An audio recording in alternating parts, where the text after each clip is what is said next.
forewarned, forearmed. Doing another list, I guess, so to speak, on tournaments. However, in light of dynamic points coming out, I thought it was time to finally do a Soviet list. This is something that I know a lot of people have been asking for. It's my take on a competitive Soviet list. And I've been waiting for dynamic points to actually do this for the reasons I think you'll find out why. So let's have a look at the list. So I've chosen this list basically because I predominantly played NATO.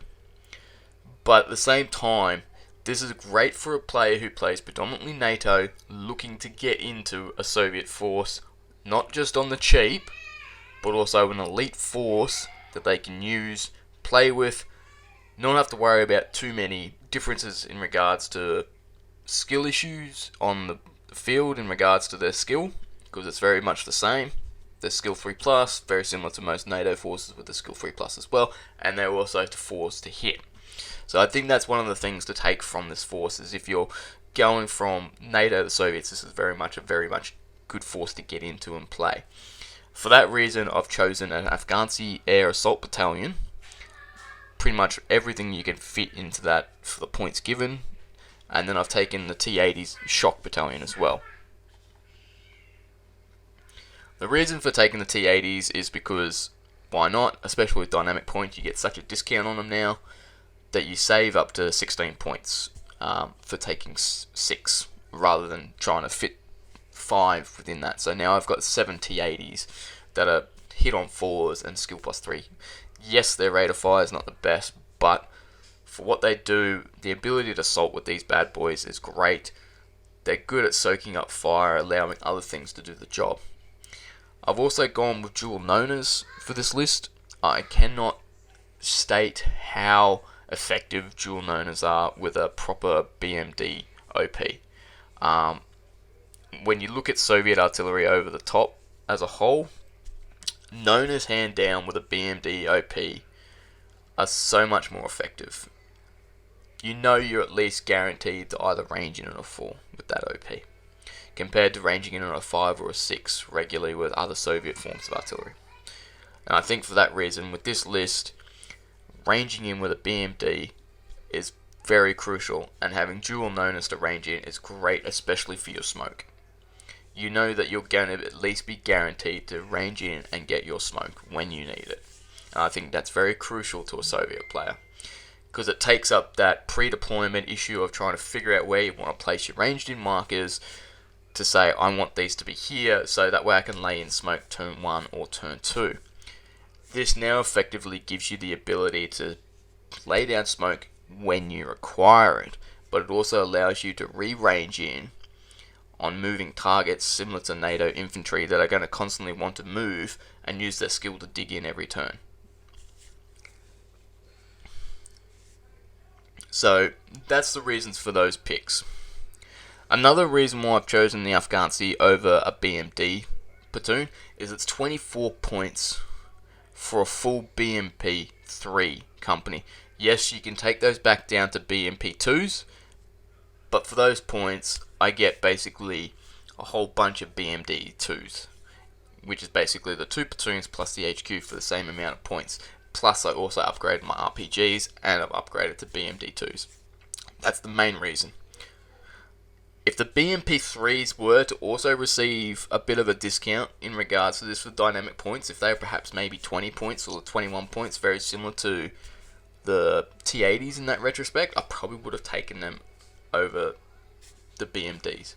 But the fact that I can fit a full formation with points to spare over that BMP 3 company, I'd say that's where I'd rather invest my points into a full formation, because that way it gives me 2 full formations for formation morale and allows a lot more flexibility. Again, there's no air here. I know as a Soviet player, mostly people will be like, where's your AA? Well, the Gaskins. In dynamic points, Gaskins are going to be the go-to, I think, for AA for Soviets. They're still the best bang for your buck, and they still get the job done.